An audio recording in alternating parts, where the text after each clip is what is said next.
Uh, Anyway, are you ready to go? sure. Okay. Gosh, I'm barely feeling it tonight.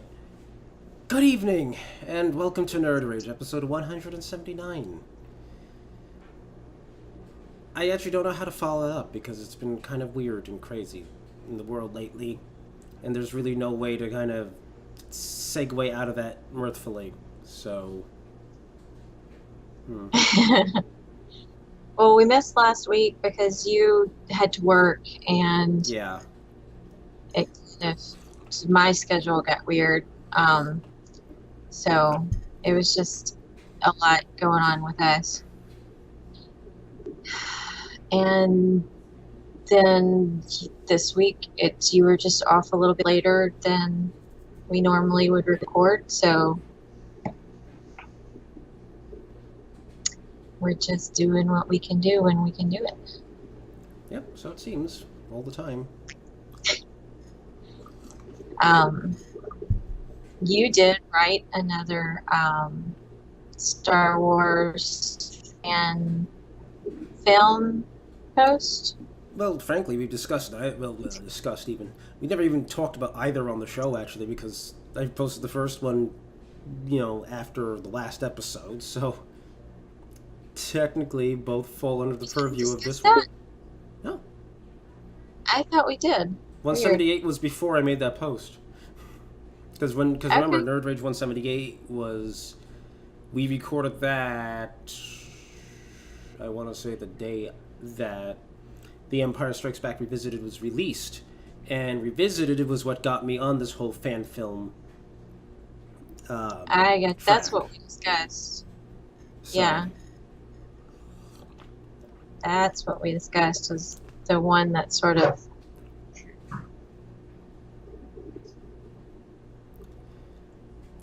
and for the record, I've reversed where the windows are on my screen, hence why I looked over here since Skype is on that monitor. So, Yeah. as my microphone is partially Uh, obscuring the screen on XSplit, so.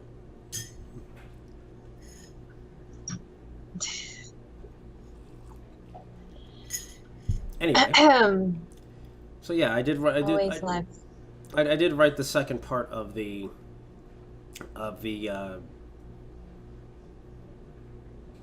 fan film post. Completely forgot what I was trying to say there for a second. But do you want to discuss that first, or do you want to discuss something more important first, or serious, I should say? Even important is in the eye of the beholder, but serious, I should say, rather, or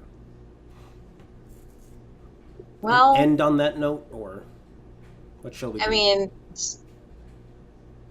besides the stuff that is being made political,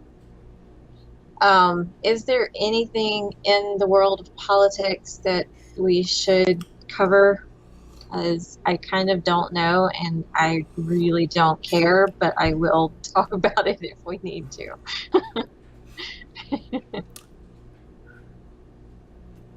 Well, I suppose there is something. Excuse me. I suppose there is something interesting, like observations that are being made in with regards to the disaster unfolding in Texas, with Harvey and everything.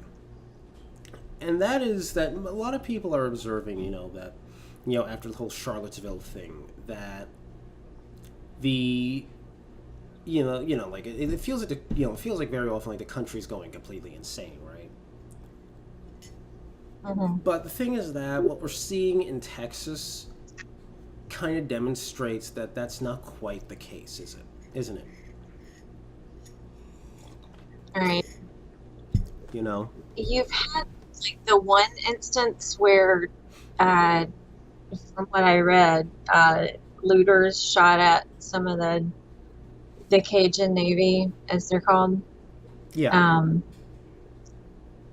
which it's basically punks being punks. But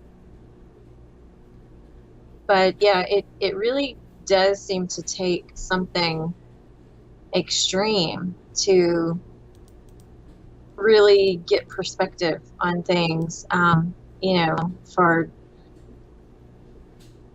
For a country that's so divided, um, politically, socially. Um, to see people just wanting to help and being kind to each other, and the volunteers and the first responders that are just sort of, it's not that they're putting aside their differences, they're not even thinking of their differences right now. And really, that's what the rest of the country needs. I just hope that it doesn't take a tragedy to get people to get their heads right about that. Truth be told, that's what most of the country has. I mean, it is true. It really is like that, just like kind of that weird fringe element. The problem is that, and as well part due to the media, it's, part of the problem is that, those fringe elements are being given outsized influence, or being given an outsized microphone in this regard. And I honestly believe that's the point. That's the purpose.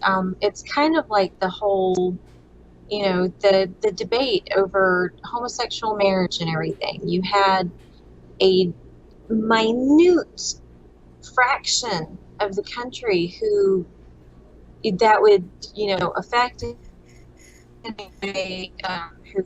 it was a minority that even supported it. But the media decided just to focus on that until it became, it's now it has a lot more support across the board. Right. They're doing the same thing with transgenderism, trying to normalize it, trying to, just focus on it. It's crazy because even like local news, sites, social media pages and stuff will just spend,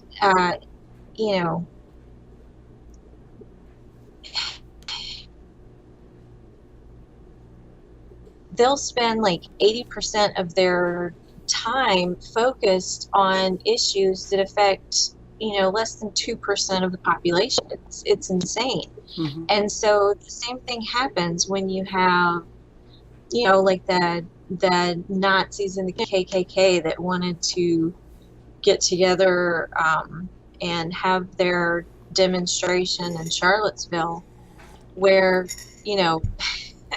they planned for months and months and tried to get everyone that they could. And you had, a small number of people for that amount of time and planning Mm-hmm. who actually showed up. But Only a couple hundred. Every media outlet in the country is there covering it, and just focusing solely on that.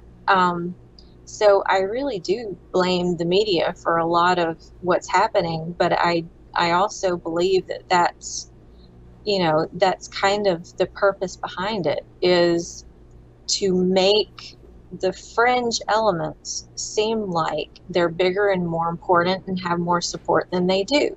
Mm-hmm. Because then you normalize it, you destigmatize it, and the Antifa has been,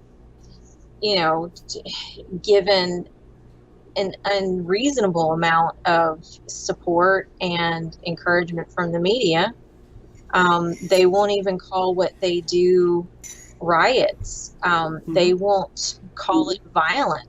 They are explicitly giving it approval. And so it really is. It's kind of encouraging people to those extremes because that's what's getting the attention. And, people that maybe were just discontent or, maybe just in general unhappy with how things are going before, are going to seek out those extremes now. Mm-hmm. And they're going to feel like they have more support in that than they typically would, because it isn't the majority of the country, but it is getting the majority of the attention. Right. I don't know. It's all very, very tiring. The think about and to worry about. But in some way, yeah, on some way, yes. On some level, you kind of do have to worry about it because it's not like things couldn't go horribly wrong, given the right circumstances. Because I think they generally Right. think they could. I mean, let's just look at let's just look at the spate of monument vandalism in recent weeks. You know, Oh, gosh, yes. not just And, not just directed at. Monuments that have nothing to do with the Confederacy at all that are Right. being attacked. It's this weird. Not even weird. It's just this mob mentality, frankly. And I don't know. For me personally, because I'm like kind of. I'm not like an historian, but like on an amateur level, though, like I do take an interest in history. Hmm. But the thing is that this whole insanity, which is kind of seems to have not faded totally into the background, it's still there, but it's kind of sort of faded slightly because of the Houston thing. Um, but if you look at it though, when you really think about it, the problem is that so many people are against Confederate monuments and attacking every monument they can find, frankly, at this point, purely because of ignorance. It's not even because of like some sort of pure-hearted desire to, some sort of Right. pure-hearted Yeah. desire to That's take down the symbols, to take down terrible symbols of the past. It's purely out of ignorance and a desire to be ignorant. yeah. It's not some altruistic sort of attempt to right the wrongs of history and to remove all the shackles of racism and bigotry. It has nothing to do with that. It's just, um, like you said, people who want to remain in ignorance, um, and they don't want to have to think about what those things mean. They don't want to have to explore those ideas any deeper than than you would in a meme, basically. You know, uh, I mean, I know it's different here because you see it's sort of a bumper sticker slogan, but heritage not hate.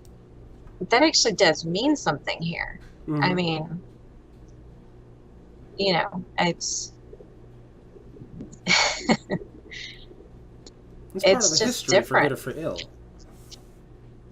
It is, and I mean it is kind of. I know that it had a lot to do with slavery, and that was a terrible thing. I'll never think that slavery is okay because I don't think that human beings should be bought and sold. Mm-hmm. Um, but it was also a lot more complex than that, because slavery itself was sort of part of the economic system of the time, um, which became part of the political system of the time. Huh, You that you just sounds so just you familiar. have yeah you have so many things that are connected to that practice,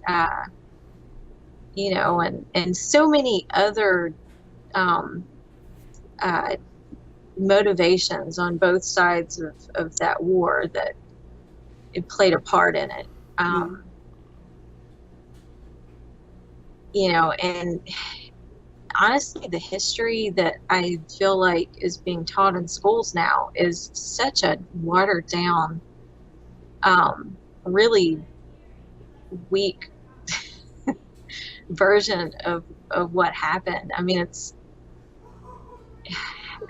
I honestly couldn't even tell you if my kids understand it, even though I've tried to talk to them about, different aspects of history and things Mm-hmm. that happened, especially American history. But, I mean, that's just not what schools care about right now. They care about test scores. They care about, curriculums. Mm-hmm. And if it's not going to look good in a standardized test, then they don't need to know about it, or they don't have time to teach it. Right.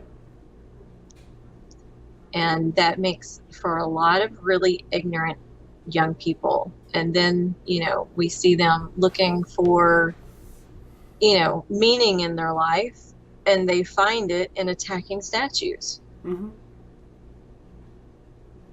And I honestly do believe that that's at the heart of this, is that, there are a lot of people out there looking for meaning in their life. They're looking for, something to do, to,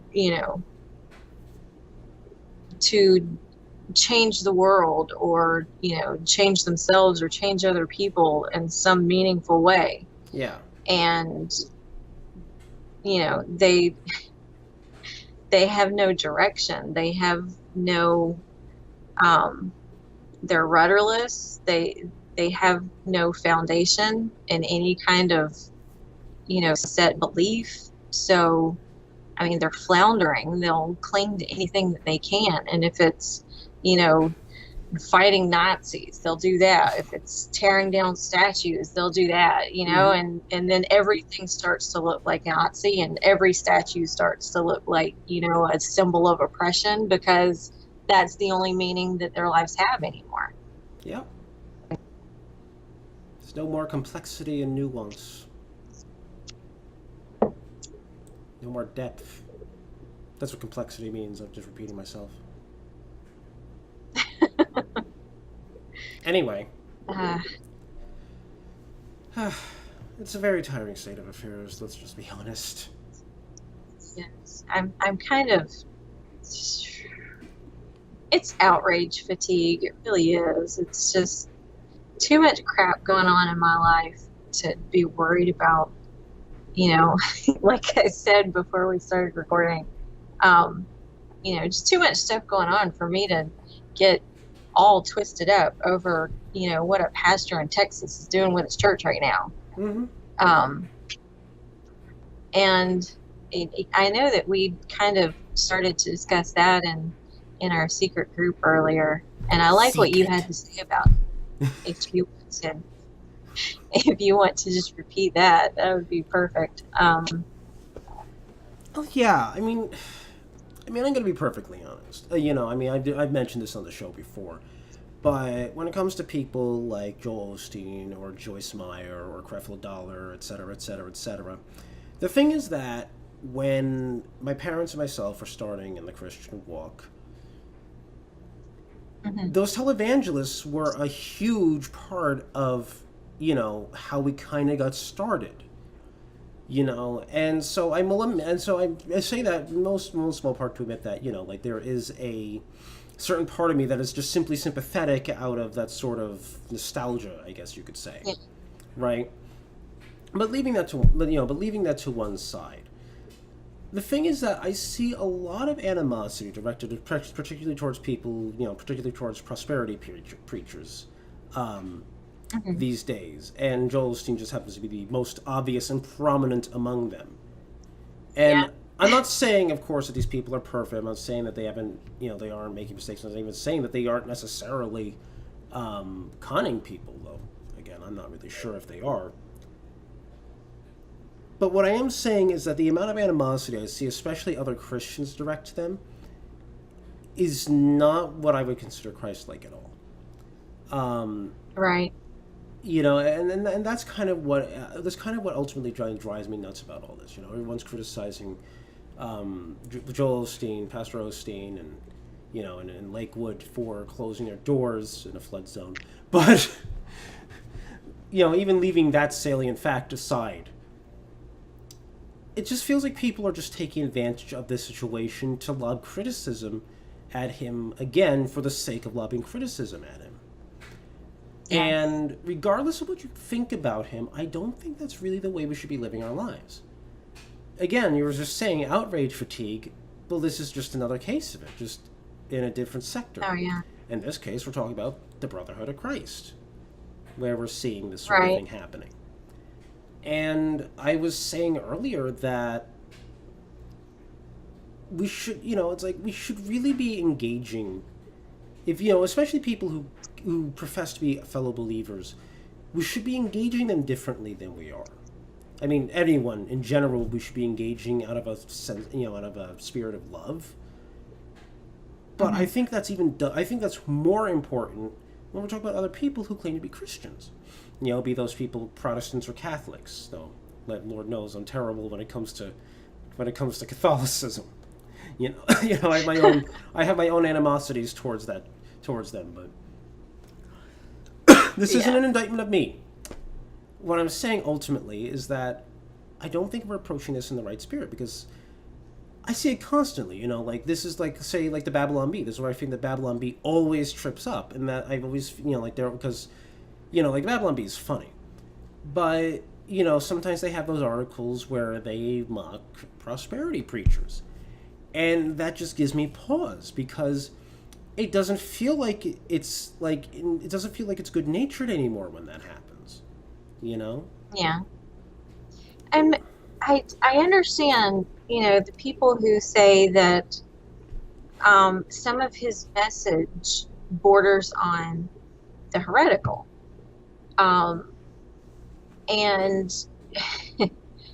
if he's preaching a message that's teetering on the brink of heresy, then you take issue with that message and you address it.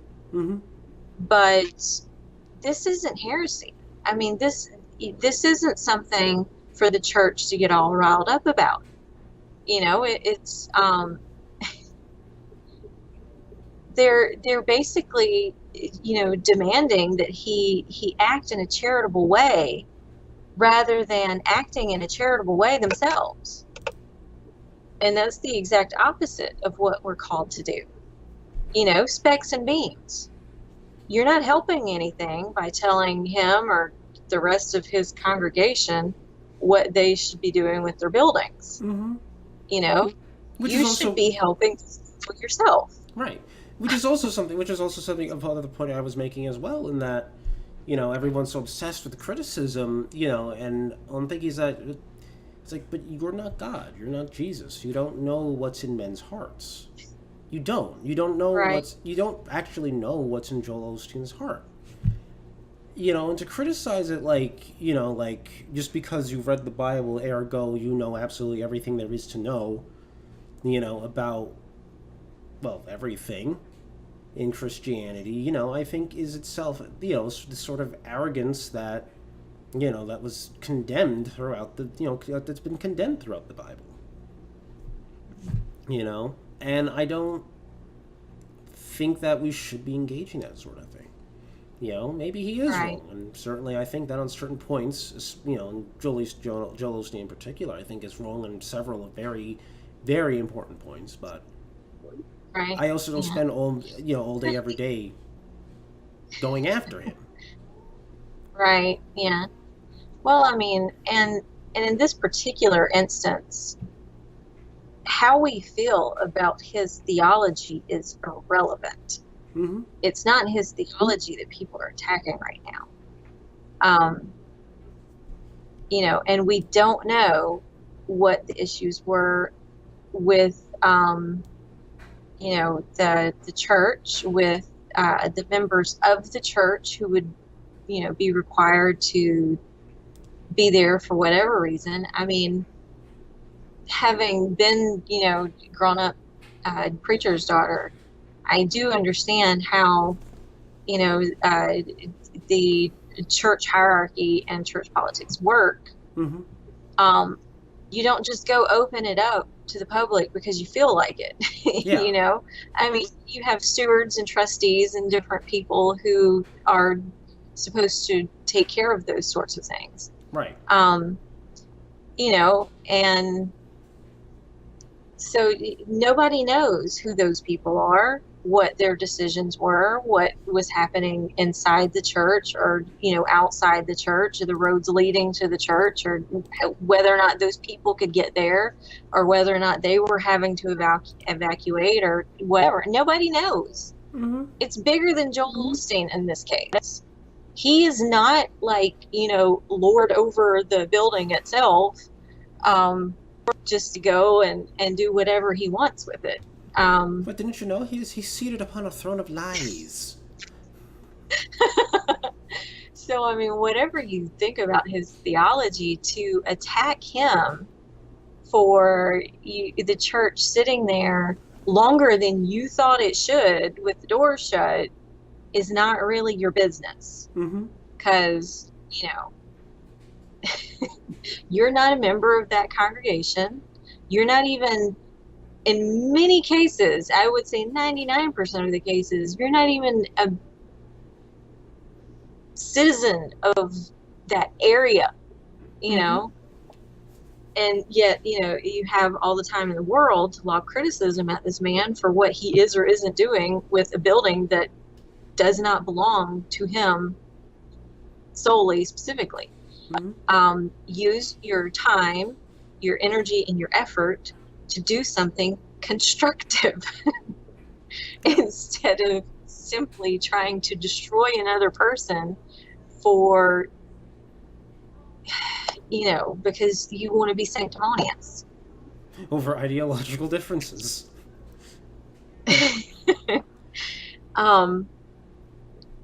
And I mean,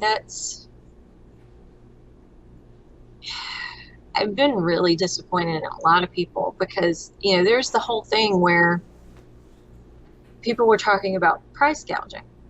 Okay. Right. And living in an area where we do see storms, we have seen price gouging. Mm-hmm. Not once did I say, oh, that should be illegal, but I did say it shouldn't happen. Mm-hmm. People shouldn't be led by greed to take advantage of other people who are in terrible situations, who are hurting, and who need help. And there are just a lot of people, sort of libertarian-ish, conservatarian, whatever, who were praising price gouging as a moral good because supply and demand, free markets, man, and that's just how it works. I'm sorry, but economics are amoral. They do not have a moral compass themselves. You have to use your own morality to decide how you will allow yourself to operate within the economic system. Yeah. Same thing applies to things like, say, science, Right. So, I mean, price gouging is not morally good. If you're trying to make sure that limited resources reach maximum number of people, and you raise prices to that end, then I would say it's between you and God, but your intent, your motive does matter. Mm-hmm. To just say that you're raising prices on a generator to $10,000 because you can and because you like profit, I would call that immoral. Yeah. And I think anyone who defends that practice needs to check their moral compass, because just because you can do something doesn't mean that it is a good thing to do. I mean, I wrote something about that about a month ago, didn't I? Yeah, you did. Can and should. Just because you can does not mean you should. And, it's just, I do really wonder what's happening with, in regards to people's sense of right and wrong. Going back to the whole thing with Joel Osteen and the way that people are just piling on that. Mm-hmm. The Bible outlines how we're supposed to handle differences within the church. And if you see the whole of, the body of believers as the church, then you really shouldn't be on Twitter or Facebook trying to, attack Joel Osteen just because he didn't open the church to the public. If you have, issues with theology, you're supposed to, try to speak directly to that person. Take it to the elders of your church. There's a method we're supposed to follow. There's, sort of a right way to go about taking care of those problems and bringing up those concerns and handling those issues without blasting it out to the whole world of unbelievers and, sort of people who are young in their faith. Yeah. And, giving them every reason in the world to turn away from any kind of faith. Mm-hmm. And that's really all that's being accomplished right now is, you have a whole lot of people that are nodding their heads and saying, oh yeah, those hypocritical Christians again. Yep. I don't know why my voice did that just now, but whatever. Yep. I'm an old woman. Grandma's not as fast as she used to be.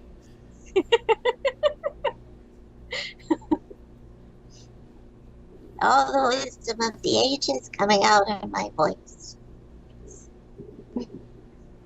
Well, that was a little terrifying. Yeah, I know. I like doing voices.